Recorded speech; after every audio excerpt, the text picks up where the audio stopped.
कि संत मिलन भी हो गया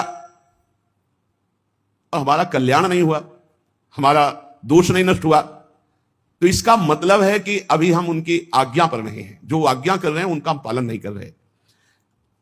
आज्ञा पालन का मतलब है उनका स्पर्श हो जाना। तो स्पर्श में अगर थोड़ी भी अंतराय बनी रही तो पारस लोहे को सोना नहीं बना पाता। एक दिन एक सेवक ने संत से कहा कि मुझे बहुत धन की लालसा है। उनका मैं स्नान करके आता हूं, कुटिया में पारसमणि रखी, फिर दे दूंगा, आप अपने घर में लोहे में छुआ लेना तो सब सोना बन जाएगा, बड़े धनी हो जाओगे। वो स्नान करने के लिए गए नदी में, उसको बेचैनी हुई, पूरी कुटिया में ढूंढ डाला, कहां है पारसमणि। अब छोटी कुटिया, पूरा ढूंढ डाला, कहीं नहीं मिली पारसमणि। संत जी आए तो उनका, भगवान इस कुटिया में पारसमणि कहां आपने छुपा रखी? छुपा क्या रखी? वो सामने रखी, लोहे की डिबिया में रखी, ला उठा के।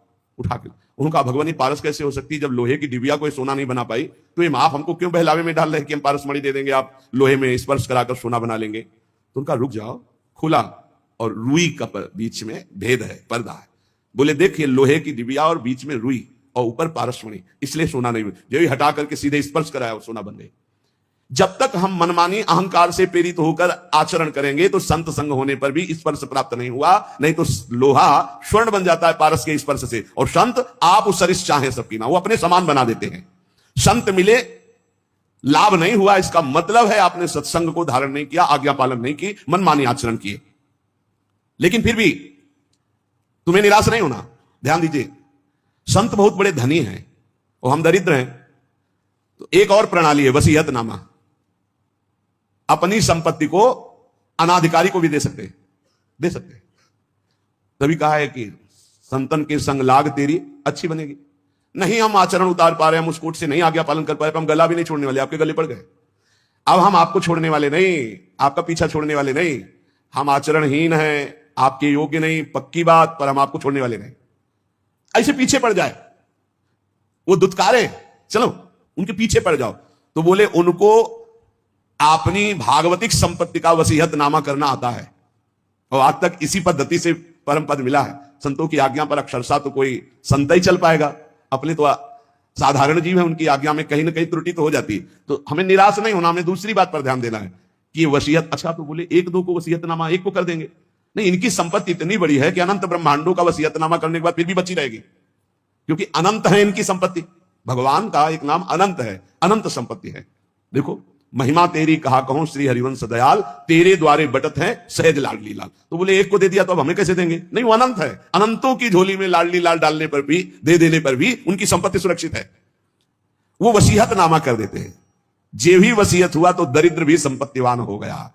इसीलिए संतों के संग की महिमा है। कभी तो हमारी दीनता पर, हमारी दुष्टता पर, हमारी अधमता पर रीझ गए, बहुत दिन से पीछे लगाया, चलो जाओ। उनकी कृपा क्या होती, उनकी संपत्ति दान क्या होती? भगवान से, प्रियालाल से कहना। प्रियालाल अपने संतों की बात को नहीं टालते, बस आप इतना समझ लेना, ये हमने प्रत्यक्ष देखा है। महापुरुषों की अनंत सामर्थ्य दरिद्र को तत्काल वसीयत करके संपत्तिवान बना देना बहुत कठिन। इसलिए विषयी पुरुष को भगवान के मार्ग में लगाया जा सकता है, भक्ति के मार्ग में लगाया जा सकता है, बहुत कठिन है। पर उससे हजारों गुना कठिन है कि जो अभेद तत्व भक्ति में लगा है, अभेद भक्ति, ज्ञान भक्ति में, जो ये भी भगवान की एक अभेद भक्ति है, इसमें जो लगा हुआ है कि अहम ब्रह्मास्मि, उसको दासत्व में लाना, ये बहुत कठिन बात है। ये चमत्कार केवल महापुरुषों में होता है कि जबरदस्ती बलात् उसके हृदय को, जैसे राधा बाबा के हृदय को भाई जी ने बदल दिया, पैर छू के बदल दिया। देखो दाता कैसे हैं, पैर छू के वो वस्तु दी जो पैर छू के मांगने पे भी नहीं मिलती। अगर संत संग मिल गया है तो ये प्रमाद मत करना कि तुम उनकी अवहेलना करके हट जाओ, बस इतनी बात पकड़नी है। पद्म पुराण में एक प्रसंग आया कि किसी प्राणी का शव जल रहा था। एक भगवत प्राप्त महात्मा वहां से निकले, उसके शव पर दृष्टि चली गई तो उसको नरक ले जाया जा रहा था। उस प्राणी को जिसका शरीर जल रहा था, यमदूत नरक ले जा रहे थे, और उस भगवत प्राप्त महात्मा की दृष्टि पड़ गई चिता में जलती हुई, तो तत्काल वहां भगवत पार्षद आ गए, यमदूतों से छुटा के भगवत धाम, यात्रा बदल गई उसकी।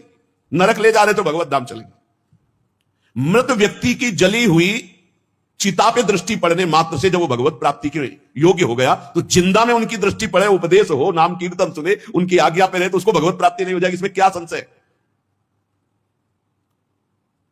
बड़े बड़े महापुरुष प्रसन्न रूप से यहां भ्रमण करते रहते हैं। ये धाम है, ब्रजभूमि है, आप जान नहीं सकते कौन किस कोटि का है। जहां लिखा हुआ है अवश्यमेव भोक्तव्यम कृतम कर्म शुभा शुभम, देख लो चमत्कार, भोगने ही नरक जा रहा था, उसकी चिता पे दृष्टि पड़ गई, रास्ता बदल गया, नरक का रास्ता छोड़ के भगवत धाम भगवत पार्षद आए। जैसे नरक ले जा रहे थे यमदूत अजामिल को, संतों के संग से ही अपने बेटे का नाम नारायण रखा था, और नारायण पुकारा, यात्रा बदल गई, भगवत धाम चला गया। भगवान के वचन है अवश्यमेव भोक्तव्यम कृतम कर्म शुभा शुभम, बिना भोगे नहीं बचेगा जीव। पर संत दरस जिम पातक टरे, दर्शन मात्र से, संभाषण मात्र से, कर्मों को बिना भोगे हुए बिल्कुल सत्य विषय संत आपको भगवत प्राप्ति करा देंगे। जो भगवान को प्राप्त संत है भगवत प्राप्ति करा दे, क्योंकि उनसे भगवान से बातचीत हो, भगवान से वो प्रार्थना करेंगे, तब वो सारा कार्य, माप भगवान ही करते हैं, योग माया पर्दा भगवान ही हटाते, पर प्रार्थना संत करते हैं। प्रार्थना हमें जब अगर संत जन मिल जाए तो भगवान से इस बात की करनी कि कभी इनसे हमारी विरति ना हो, कभी हम इनसे हटे ना। ये हमारे साथ अगर प्रतिकूल व्यवहार भी करे, कटु वचन भी बोले, तिरस्कार करे, हमें हटाए तो भी नाम हटे, तो अंतिम तक बल जाएगी, पक्का बल जाएगी। जिस दिन वो करुणा में होंगे और उनकी दृष्टि पड़ेगी कि इसको हजारों बार दुत्कारा गया नहीं, इसका मतलब अब मुझे इसका ठेका लेना ही पड़ेगा, बस हो गया, उसी दिन हो गया। क्योंकि संतों का हृदय बहुत कोमल होता है, वो ऊपर से कठोरता का अभिनय मात्र करते हैं।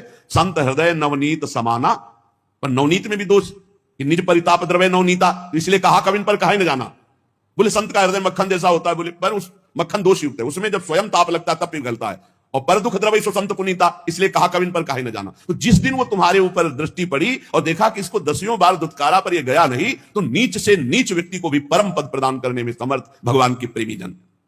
उपासक को चाहिए कि संत के शक्ति प्रयोग का इंतजार करे। संत के अंदर एक भागवतिक शक्ति होती है जो आपका परिवर्तन करती है। जैसे अपने सब लोग हैं, आप कौन सा ग्रंथ पढ़कर वैराग्य धारण किए हो? आप देखो, आपने कब सत असत का चिंतन किया है, सत असत का कब चिंतन किया, और उस सत असत के चिंतन से आपको तीव्र वैराग्य हुआ और आप संसार त्याग करके महान युद्ध करके फिर आप कुछ नहीं ऐसे गोद में बैठे वैसे आ गए। इसे शक्तिपात कहते हैं। संतों के हृदय में भागवतिक चिंतन से युक्त होकर जब संकल्प होता है, वो तुम्हारे राग का नाश कर देता है, तुम्हारे मोह का नाश कर देता है, तुम्हारे समस्त दोषों का नाश कर देता है। पर इसके लिए उनके हृदय में स्थान बनाना होगा, चाहे जैसे बनाओ, रो के गिड़गिड़ा के साधना करके उनके आसक्त होकर। कैसे? देहूती जी से कहते हैं कि जो आसक्ति संसार में बंधन का कारण वही संत महापुरुषों से हो जाती है तो मोक्ष का खुला हुआ द्वार बन जाती है। और ये पक्का जो भगवान की प्राप्ति करना चाहते हैं वो संत की आराधना में जरूर होंगे, और जो संत आराधक होंगे निश्चित भगवत प्राप्त होंगे। किसी के दुख पर दुखी हो जाना ये संतों का स्वभाव होता है। ये जो है कि भगवान दुख देते हैं मंगल विधान, अपने लिए सोचना है, लेकिन दूसरे को दुख पहुंच रहा है तो उसके दुख की निवृत्ति के लिए हमें शरीर से, मन से, वाणी से बिल्कुल तत्पर हो जाना है।